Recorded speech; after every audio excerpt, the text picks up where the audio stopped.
В эфире программа «Актуальное интервью». С вами Дарья Короленкова. Здравствуйте. В октябре Центр опережающей профессиональной подготовки Республики отметил свое 5-летие. Всего за несколько лет Центр стал площадкой, где встречаются образование и производство, студенты и работодатели. А впереди еще одно важное событие, которое продолжит юбилейную тему. 30 октября состоится фестиваль профессии. О том, чем удивит гостей фестиваль профессии, мы сегодня поговорим. Наш гость в студии Владислав Хабаров, директор Центра опережающей профессиональной подготовки Республики Саха-Якутия. Владислав Гаврилович, здравствуйте. Здравствуйте.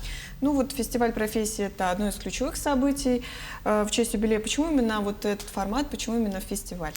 Мы долго думали. Ну, во-первых, 5-летие нашего Центра опережающей профессиональной подготовки. Мы в 2020 году открылись, выиграли большой конкурс, который проводился по стране, указом нашего президента Владимира Владимировича Путина. В 2024 году уже 100 ЦОПов, да, мы сокращенно их так называем, открылись во всех регионах нашей страны.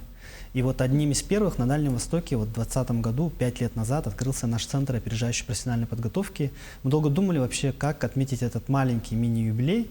И решили вот сделать такое событие, которое покажет, во-первых, направление нашей работы, да, чем мы занимаемся, подведет какие-то итоги и позволит нам запланировать наше будущее, которое предстоит нам еще сделать в нашем центре.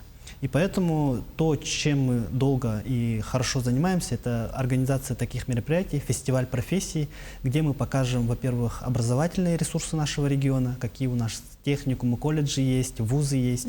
Ну и второе направление, чем мы занимаемся, это профориентация для школьников и взрослых. Мы покажем, какие профессии востребованные сейчас есть и какие, в принципе, будут востребованы в будущем. Вот такого формата фестиваль, приуроченный к 5-летию нашего ЦОПа, предстоит нам сделать 30 октября. Юбилей – это не только итоги, но и, наверное, цели, да? И какими вы видите центры вот через 5 лет, например?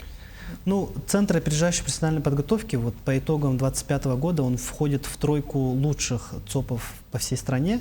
Во-первых, по охвату, да, мы занимаемся 3 направлениями работы. Первое – это аналитика рынка труда. Мы анализируем, какие профессии сейчас востребованы, какие будут востребованы в будущем.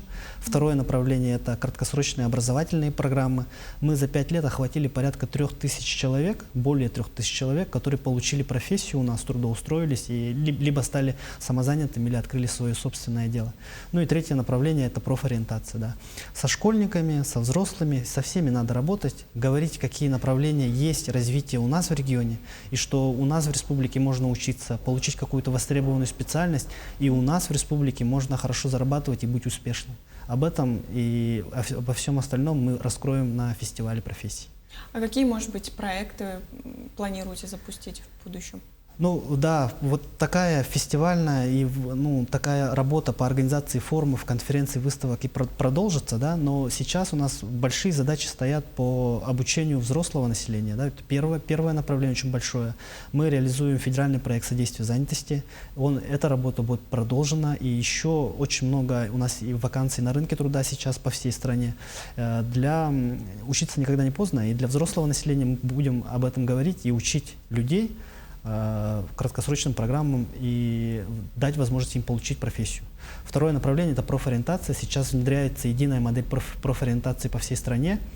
Меняются подходы к профориентации. Сейчас с молодым поколением, с поколением школьников нужно работать по-другому.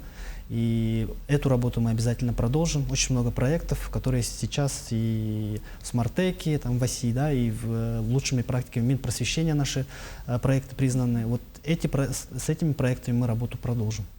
А что насчет молодого поколения, что бы вы хотели пожелать будущим якутянам, молодым, которые с помощью центра будут выбирать профессию свою?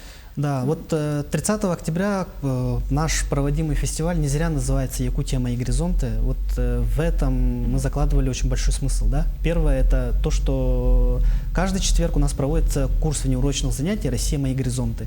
Школьникам рассказывается про профессии, которые есть в стране, и какие возможности для трудоустройства есть у нас в России. А мы запускаем вот этот первый фестиваль, который состоится вообще в регионе, и он называется «Якутия. Мои горизонты». Мы хотим показать нашим школьникам вот сейчас, в нынешнее время, что есть республика наша развивается, а это действительно так. Открываются новые производства, промышленность, IT, креативка, здравоохранение. Да? И появляются, главное, новые профессии. Для школьников мы об этом хотим честно все это показать, какие профессии сейчас нужны. И главное, то, что на фестивале будет, это возможность попробовать профессию руками. Там будут мастер-классы, где школьники 6 по 11 класс могут прийти и попробовать профессию, пройти профессиональные пробы. Будут профориентологи, которые индивидуально с ними поработают. Ну и очень большие там активности для родителей и для всех остальных, кто хочет посетить этот фестиваль. Это будет, наверное, самая главная цель. Какие еще будут цели у этого фестиваля? Ну, первое, да, это активности для школьников. Конечно, сейчас уже идет заявочная кампания, там порядка 800 человек, школьников наших, уже зарегистрировано. Мы сейчас ведем работу по привлечению родителей. Для родителей это важно, это главный профориентатор, на самом деле, в семье. И мы хотим рассказать им про тренды, которые сейчас есть по стране, и в частности в Якутии. И также будет большой блок для людей, которые принимают решения в профориентации и в системе образования. К нам уже 80 заявок есть от Дальнего Востока, с Москвы, с других регионов. Новосибирск, например, заявился, которые хотят рассказать про свой опыт и, главное, поучиться опыту нашего региона в системе образования и профориентации. К нам летят, к нам заявляются, чтобы, во-первых, получить какой-то опыт, ну и поделиться своим опытом. Для этого мы зовем всех людей, которые работают в системе образования, особенно профориентации, чтобы они тоже принимали участие в деловой программе нашего фестиваля. Так, программу этого фестиваля мы узнали. Что насчет фестивалей, которые проходили? Предыдущие. Мы на самом деле очень много таких фестивалей проводили. Но вот в прошлом году мы совместно с университетом 2035, это тоже большой российский университет, мы с ними проводили фестиваль «Дотянуться до неба». Так как у нас центр называется «Опережающей профессиональной подготовки», то есть мы должны готовить людей на опережение. Да? И беспилотные авиационные системы, беспилотные технологии, хотим мы того или нет, они все равно будут очень востребованы в будущем. Поэтому детей, студентов мы должны готовить уже сейчас. И поэтому на фестивале «Дотянуться до неба» в прошлом году мы про это рассказывали. В 2022 году мы проводили фестиваль «Билет в будущее». Это наша была первая проба, она полностью прошла за федеральное финансирование. Мы выиграли грант и провели «Билет в будущее» тоже для школьников, рассказали, какие профессии есть в стране. А в этом году мы проводим фестиваль «Якутия. Мои горизонты». Да, я хочу подчеркнуть, что он без финансирования республиканского проходит. Нам помогают партнеры, это Федеральный фонд гуманитарных проектов и наши работодатели. Я бы хотел их перечислить. Это те предприятия, которые влаживаются в профориентацию и готовы рассказать о своей деятельности. Это Якутская торгово-экономическая компания, да, ЯТЭК, и это Алмаза Анабара, это Целевой фонд будущих поколений, Утум Плюс. Те компании, которые влаживаются в профориентацию и фестиваль профессий. Ну и, наверное, и для них это большой плюс. Да? Да, и для них это большой плюс. Мы подсвечиваем компанию, показываем возможности трудоустройства и направления работы. Какие мероприятия вообще запланированы в рамках фестиваля, кроме того, что вы перечислили? Да, мы, пользуясь нашим пятилетием, позвали всех наших партнеров, которые за 5 лет у нас возникли. Это, во-первых, предприятия, работодатели, крупные промышленные компании, которые с нами работали и работают вместе.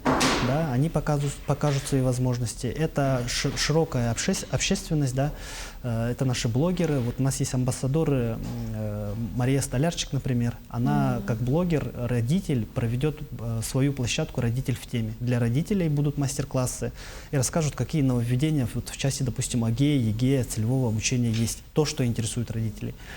Конечно, наши партнеры – это образовательные организации среднего профобразования. Они все мастер-классы будут проводить, у них есть большой опыт. И среднее профобразование, колледжи, техникумы, они сейчас очень сильное развитие получают в нашем регионе и очень востребованы. Они будут, ну и наши вузы, конечно, будут представлены, и главное, образовательные организации частные еще. То есть частные организации – это бизнес, который проводит доп. Образование, они тоже будут представлены в этом нашем фестивале. Ну и не только там будут мастер-классы, профпробы, программа очень обширная. Там есть еще колледж-сейл, например. То, что традиционно наше Министерство образования проводит, это продажа продукции наших техникумов и колледжей, продажа продукции наших студентов, которые сделаны их руками. Тоже будет очень интересно. И наш фестиваль 30 октября в историческом парке «Россия. Моя история» пройдет. Это как раз каникулярные дни. И мы выбрали именно вот такой день, когда у школьников каникулы, они могут с семьей вместе с родителями подойти и посетить наш фестиваль. Это в течение одного дня или? В течение одного дня. А вот какие актуальные профессии будут? Вот вы перечислили.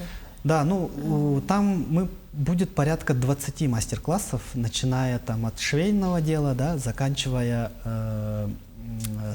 производственными. Вот сварщики там будут, там есть еще сфера услуг, кондитеры, повара. Главная эта задача какая? Мы хотим, вообще, когда человек выбирает профессию, он несколько раз может ее менять. Вот вообще, да? В жизни всегда так происходит. Ты получаешь профессию в вузе, СПО, потом в течение жизни ты можешь несколько раз ее поменять. Сейчас вот тренд вообще в мире, в России, в стране у нас, что обучаться никогда не поздно для взрослых. Вот какую идею наш СОП всегда проводил с 2020 года. Мы говорим, что сейчас надо обучаться всегда. И как всегда ты можешь поменять свое направление. Потому что человек пробует себя всю жизнь. И так исторически сложилось, что после школы обычно человек пробует профессии. Да? Он поступает в вуз, потом меняет свое направление. А мы вот через этот проект, фестиваль профессии, единая модель профориентации, выбор и его профессиональные пробы сдвигаем на чуть раннее время. Мы говорим о том, что с 6 класса уже человек, школьник, должен пробовать профессии, должен проходить профессиональные пробы и должен честно знать, сколько он заработает, там, где он будет работать, в каких условиях. Для этого и проводятся такие активности. А вот в этом году символом фестиваля стал персонаж Кандакан, да, это детский символ Северной Арктики. Вот какие ценности фестиваля у этой отважной девочки? Да, мы проводим его впервые, да, в партнерстве вот с Кандакан. Какие цели мы преследовали? Ну, конечно, это для широкого информирования населения, да, вот нам отважная девочка Кандакан в этом помогает. Ну и то, что мы хотим довести до наших школьников, что сейчас время возможностей. В то время, когда вот жила девочка Кандакан и какая у нее сложная была судьба, ну, такого не было, как сейчас. А сейчас у нас в такой перечень профессий, такие возможности открыты, такие возможности для школьника, для его горизонтов, поэтому Якутия «Мои горизонты» называется, такие возможности открыты, что он им может пользоваться. И еще раз вот хочу повторить, что вот для школьников мы должны показать перспективу. Да? Мы не можем просто жить сегодняшними реалиями для них, а мы должны заглянуть за горизонт. Заглянуть за горизонт, показать, что республика наша развивается, она действительно развивается по нескольким направлениям. И здесь мы хотим, чтобы они, наши якутские дети, стали хозяевами потом. То есть они овладели той профессией, которая будет востребована, были успешными, построили себе свою карьеру именно в Якутии. В Якутии обучились, в Якутии стали. Это, да, такие цели мы преследуем. Какие советы дадите для тех, кто вот посетит фестиваль?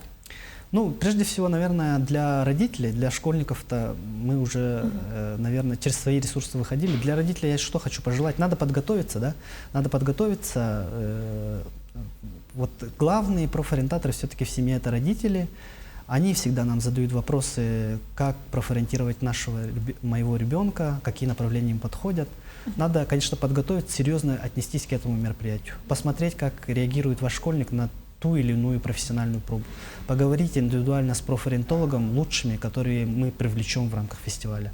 И хочется, чтобы это было полезно именно для них. А для этого родители должны быть вовлечены, поддерживать начинания своего ребенка и радоваться его маленьким успехам. Ну и кто, как другой родитель, да, поможет своему ребенку подсказать, какая профессия будет лучше для него. Владислав Гаврилович, спасибо, что сегодня к нам пришли и рассказали такую подробную информацию. Спасибо, что пригласили. Я напомню, это была программа «Актуальное интервью». До встречи.